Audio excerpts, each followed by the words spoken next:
난과 여러분 반갑습니다. 오늘 말씀은 유다왕 아마샤의 최후에 대한 말씀과 이스라엘 여로보암 2세의 통치에 관한 말씀입니다. 아마샤는 우상숭배와 교만으로 자신이 일으킨 전쟁에서 이스라엘의 포로가 되었고 이후 예루살렘으로 돌아왔지만 그 이후 부친 요아스처럼 반역의 무리들에 의해서 피살됩니다. 그의 통치는 그의 아버지처럼 반역으로 마감됩니다.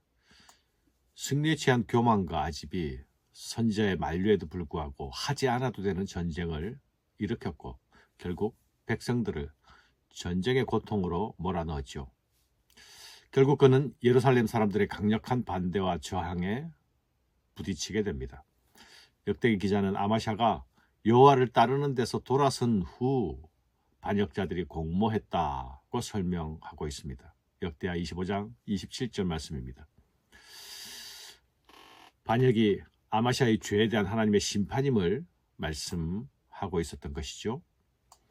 예루살렘에서 무리가 그를 반역한 고로 그가 라기스로 도망하였더니 반역한 무리가 사람을 라기스로 따라 보내 그를 거기서 죽이게 하고 그 시체를 말에 실어다가 예루살렘에서 그의 조상들과 함께 다윗성에 장사하니라. 라기스는 예루살렘으로부터 40km나 떨어진 곳입니다. 아마샤는 살기 위하여 거기까지 도망했습니다. 그러나 결국 죽음을 피할 수 없었죠. 이 비참한 최후는 그가 교만으로 인해서 초래한 대가였습니다. 만일 그가 초심을 유지했더라면 모세의 율법책에 기록된 대로 행한 것 같이 그가 말씀 아래 말씀을 청종하는 삶을 계속 살아갔더라면 하는 강한 아쉬움이 남습니다. 그의 출발은 좋았기 때문이죠. 그러나 그의 삶의 행정은 좋은 출발에서 나쁜 결말로 정리됩니다. 우리는 혹시 젊은 날에 하나님 앞에서 품은 귀한 마음들을 지금도 붙들고 있는지 돌아보아야 할 일입니다. 내가 지금 내 삶으로 이룬 작은 성취들에 만족하여서 말씀 아래 머무는 일, 말씀을 청종하는 일을 가벼이 여기거나 소홀히 하고 있지 않은지 돌아볼 일입니다. 아마샤는 죽고 그의 아들 아사랴가 왕으로 세워지면서 바람 앞에 등불처럼 위태로워진 다윗의 등불을 근근히 이어가게 됩니다. 이마저도 하나님의 은혜가 아닐 수 없습니다. 사가는 아사랴가 엘랏을 건축하여 유다에 복속시켰다라는 지적을 이례적으로 소개합니다. 엘랏은 에돔 땅에 속했던 지역으로서 남쪽 아카바만에 있는 항구 도시입니다. 솔로몬 시대는 이 근처 에시온 개별에서 무역선을 만들어 아카바만과 홍해를 통해서 아프리카와 인도로 연결되는 무역로를 개척했죠. 그래서 국가의 부를 축적했습니다.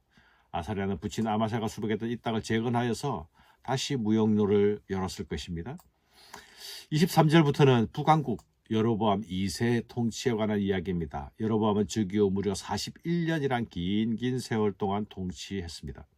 유다왕 요아스의 아들 아마샤 제15년에 이스라엘 왕 요아스의 아들 여로보암이 사마리아에서 왕이 되어 41년간 다스렸으며 여호와 보시기에 악을 행하여 이스라엘에게 범죄하게 한 느밧의 아들 여로보암의 모든 죄에서 떠나지 아니하였더라. 여로보암 2세에 대한 평가는 여호와 보시기에 악했고 그 조상 여로보암의 죄에서 떠나지 않았다라는 부정적인 평가를 내리고 있습니다. 남쪽 유다왕 아마샤의 경우에는 여호와 보시기에 정직히 행했다라는 평가를 받은 것에 비하면 여로보암 2세는 빵점을 받은 아주 악한 왕이었습니다. 그는 이스라엘에게 범죄하게 했고 금송아지 우상숭배를 부추겼습니다. 그런데 여로보암의 통치 기간은 이스라엘의 모든 왕 중에서 가장 깁니다. 또한 그의 치세의 영토는 솔로몬 시대만큼 확장됩니다. 이스라엘의 하나님 여호와께서 그의 종 가드헤벨 아미떼의 아들 선지자 요나를 통하여 하신 말씀과 같이 여로보암이 이스라엘 영토를 회복하되 하맛 어귀에서부터 아라바 바다까지라 하였으니 하맛 어귀에서 아라바까지는 남쪽 사해에서 다마스커스 북쪽 80km까지 더 올라간 지역까지입니다. 다윗과 솔로몬 때의 경계를 되찾은 것입니다. 이러한 영토 확장은 요나 선지자가 선언했던 바라고 기록하고 있습니다. 요나는 니느웨에 가서 회개를 선포하라는 여호와의 명령에 저항하던 자가 아니었습니까? 그는 자신의 선포로 니느웨가 회개하게 되자 하나님께서 아수르에게 자비를 베푸시는 것을 보고 하나님을 향해 화를 내었죠. 그는 악한 니느웨, 악한 아수르 같은 나라는 멸망해야 한다고 생각했습니다. 그것이 마땅하다 여겼습니다. 그런데 그는 악한 나라 이스라엘에게도 번영을 선포하고 있습니다. 그가 이스라엘의 번영을 선포할 때에도 니느웨의 경우처럼 저항했는지 아니면 순순히 순종했는지는 알 수가 없습니다. 하지만 그의 사명은 악한 나라 이스라엘, 우상 숭배하는 이스라엘, 회개하지 않는 이스라엘에게도 하나님의 자비를 선포하는 것이었습니다. 이것은 그가 가진 정의의 신념과 조화되지 않습니다. 정의와 하나님의 자비, 정의와 하나님의 은혜는 서로 조화되지 않습니다. 그의 신념으로는 이스라엘의 멸망을 선포해야 마땅할 터인데 오히려 그는 번영을 선포했습니다. 요나가 가진 딜레마는 우리가 가지는 딜레마이기도 합니다. 여로보암 2세가 여호와 보시기에 악을 행했다는 평가대로라면 그 시대는 망해야 마땅하는 시대라고 우리는 생각합니다. 그러나 여로보암 2세의 통치 기간은 놀랍게도 정치적, 경제적으로 전승기를 누립니다. 그의 치세에 이스라엘 영토는 다윗과 솔로몬의 시대의 영토를 다 회복하고 있습니다. 솔로몬 이후에 제2의 전성기를 이룹니다.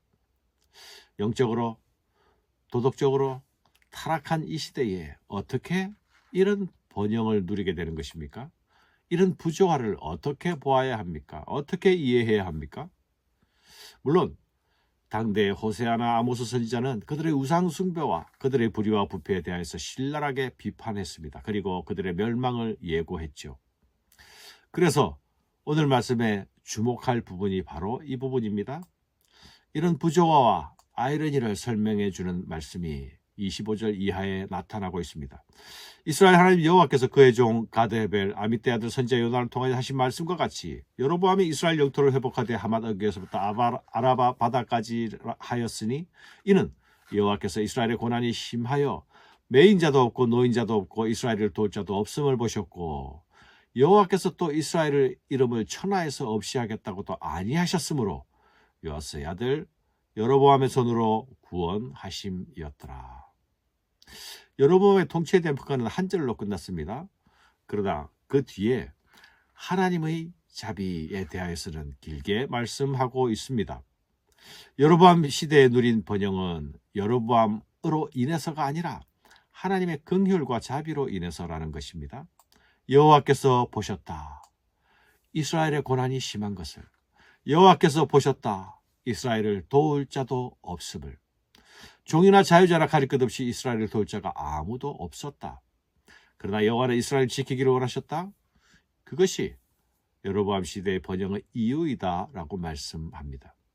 그들의 번영은 자신들에게 원인과 근거가 있었던 것이 아니었습니다.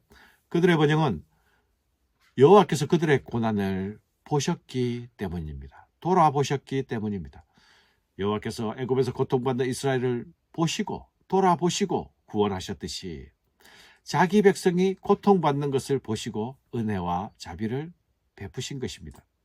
아무도 도울 자가 없어 망할 수밖에 없음을 보시고 긍휼을 베푸셨습니다. 배도의 길을 가는 자에게도 천하의 이스라엘의 이름을 멸하지 않겠다 말씀하신 그 약속을 기억하셔서 자비를 베풀고 계신 것입니다.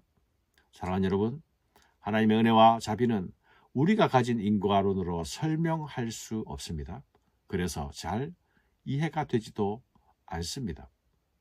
그러나 오늘도 우리가 숨쉬며 살아가는 것, 살며 기동하는 것, 내가 아니라 하나님의 긍휼과 자비로 인함임을 기억해야겠습니다. 성도는 그 놀라운 은혜를 기억하며 찬양하는 자들입니다. 감사합니다.